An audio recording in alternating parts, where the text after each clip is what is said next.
तो हर हर महादेव की जय। नमस्कार भक्तगणों। भोले तो बस श्रद्धा और विश्वास देखते हैं। जिनके जो भोले बाबा पर श्रद्धा और विश्वास रखते हैं उनकी सारी मनोकामनाएं भोले बाबा पूर्ण करते हैं। बोलो हर हर महादेव की जय। भोले बाबा भोले की कृपा के लिए क्या देवी देवताओं को, क्या राक्षस वो अपनी शरण में आए सभी श्रद्धालुओं पर न केवल प्रेम कृपा करते हैं बल्कि उन्हें मनोवांछित फल भी प्रदान करते हैं। ऐसी एक कथा जुड़ी हुई है मृत्यु के देवता यमराज से। जब उन्होंने भोलेनाथ को यूं ही बिना किसी वाहन के भ्रमण करते देखा तो उनके मन में एक इच्छा जागृत हुई। बस फिर क्या था, यमराज ने भगवान शंकर के समक्ष अपनी इच्छा प्रकट की और फिर क्या हुआ, आइए इस कथा को मैं बताने जा रही हूँ। पौराणिक कथाओं के अनुसार भगवान शिव बिना किसी वाहन के ही संपूर्ण संसार में विचरण करते थे। एक दिन जब वह जगत में विहार कर रहे थे तो यम ने उन्हें देखा। उनके मन में यह बात आई कि वह भोलेनाथ के वाहन बन जाए, लेकिन यह इतना सहज नहीं था। तो उन्होंने शिव को प्रसन्न करने के लिए कठिन तप किया। यम के तप से शिव शंभु प्रसन्न हुए और उन्होंने यम को बैल रूप में अपना वाहन बनाना स्वीकार किया।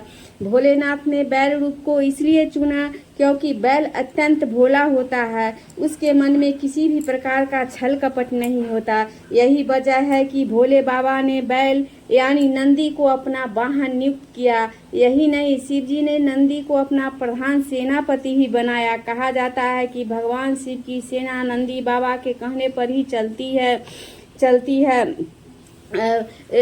कथाओं के अनुसार पुरातन काल में एक शिलाद नाम के एक ऋषि हुए जो कि पूर्ण रूप से प्रभु की पूजा में लीन रहने लगे थे।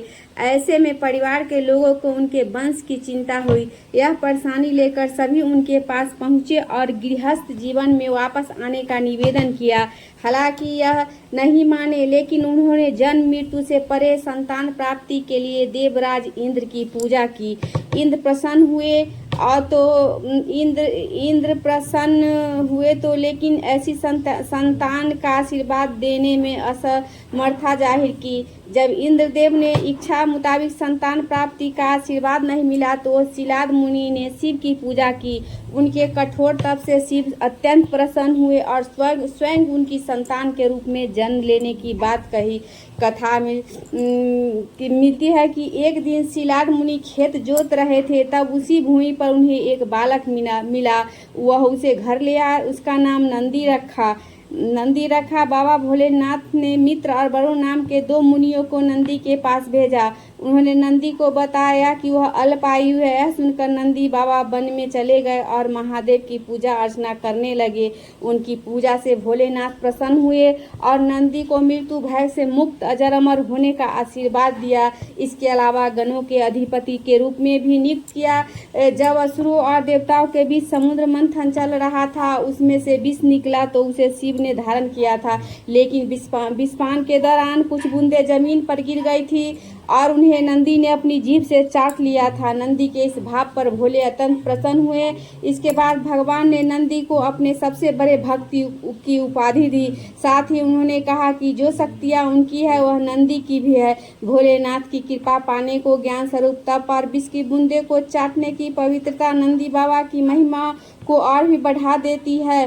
भोले बाबा ने नंदी को यह आशीर्वाद दिया था कि उनकी पूजा से पहले नंदी की पूजा की जाए। यही वजह है कि हर शिवालय में नंदी बाबा की मूर्ति जरूर होती है। यही नहीं, यह भी मानता है कि यदि आपको भोलेनाथ से कुछ मांगना है तो आपने नंदी बाबा को के कानों में सच्ची श्रद्धा, पवित्रता और अटूट निष्ठा से अपनी बात कह दी तो वह भोले बाबानाथ तक जरूर अर्जी पहुंचा देते हैं। यही नहीं, शिव जी भी मुराद पूरी कर देते हैं।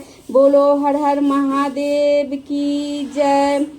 शिव शंकर की जय। बोलो हर हर महादेव की जय। ओम जय शिव ओंकारा, प्रभु हरे शिव ओंकारा। ब्रह्मा विष्णु सदा शिव अर्धंगी धारा। ओम जय शिव ओंकाराय कानन चतुरानन पंचानन राजे हंसासन गरुरासन वृषवाहन साजे। दो भुज चार चतुर्भुज 10 भुज अति सोहे तीनों रूप निरखता त्रिभुवन जन मोहे। अक्षमाला बनमाला मुंड माला धारी त्रिपुरारी कंसारी करमाला धारी श्वेतांबर पीतांबर बाघंबर अंगे सनकादिक गरुरादिक भूतादिक संगे करके मध्य कमंडल चक्र त्रिशूलधारी सुखहारी दुखहारी जगपालनकारी ब्रह्मा विष्णु सदा शिव जानत अविवेका प्रणवाक्षर में शोभित ये तीनों ही एका त्रिगुण शिव जी की आरती जो कोई नर गावे।